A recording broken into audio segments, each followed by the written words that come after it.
The Hindu की editorial dictation speed 90 शब्द प्रति मिनट। Ready, start.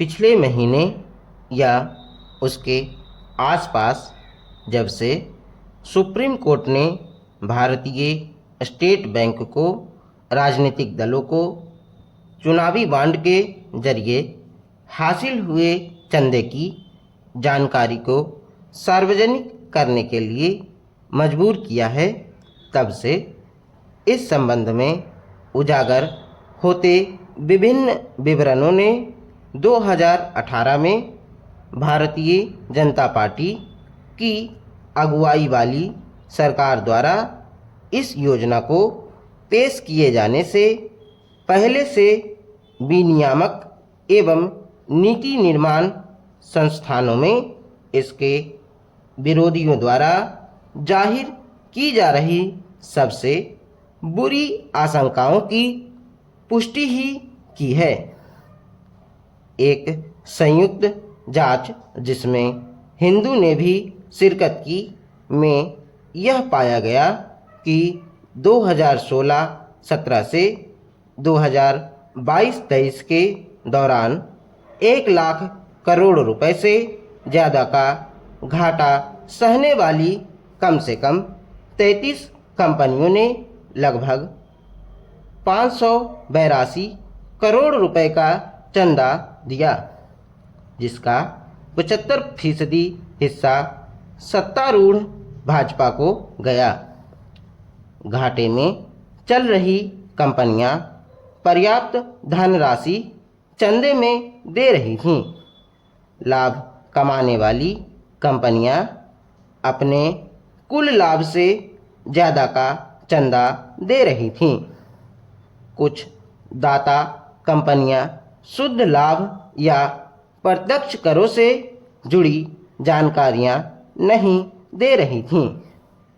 कुछ नई निगमित कंपनियां गठन के बाद निर्धारित 3 साल की अवधि पूरा होने के पहले से ही चंदा दे रही थीं।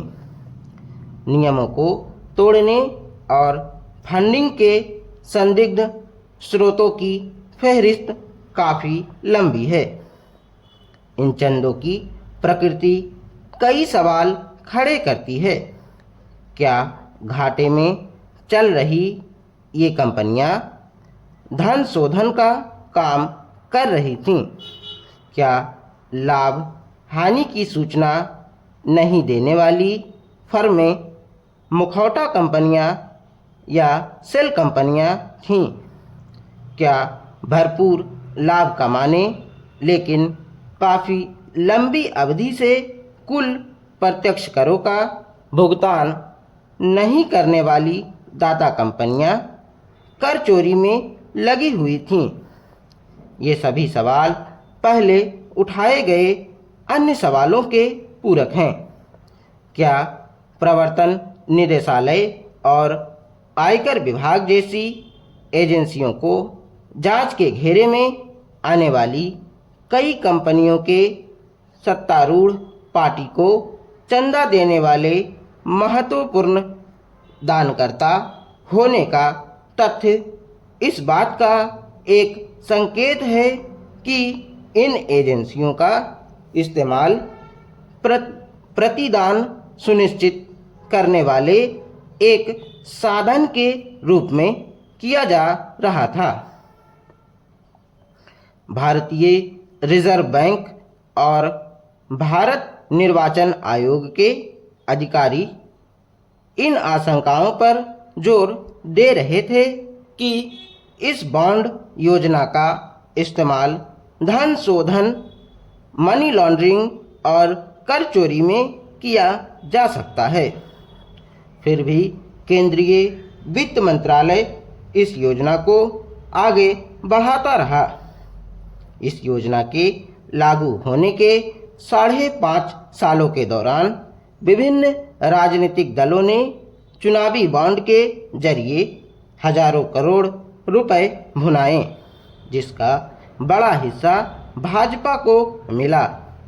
जहां गंभीर समस्याओं वाली इस अपारदर्शी योजना को खत्म करने के लिए अदालत की सराहना की जानी चाहिए। वहीं इस अवधि के दौरान हुए प्रत्येक चुनाव से पहले संदिग्ध स्रोतों से बड़ी मात्रा में चंदा दिए जाने का तथ्य चुनाव अभियान के वित्त पोषण की प्रकृति पर एक कलंक है।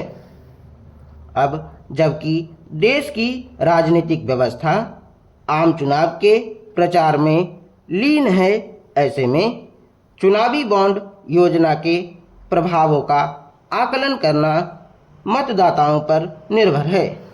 लेकिन इससे भी महत्वपूर्ण बात यह है कि एक बारगी चुनाव खत्म हो जाने और नई सरकार के सत्ता में आ जाने के बाद संसद और नियामक संस्थानों को चंदे की प्रकृति और दानदाताओं व प्राप्तकर्ताओं द्वारा कानून तोड़े जाने की गहन जांच करनी चाहिए।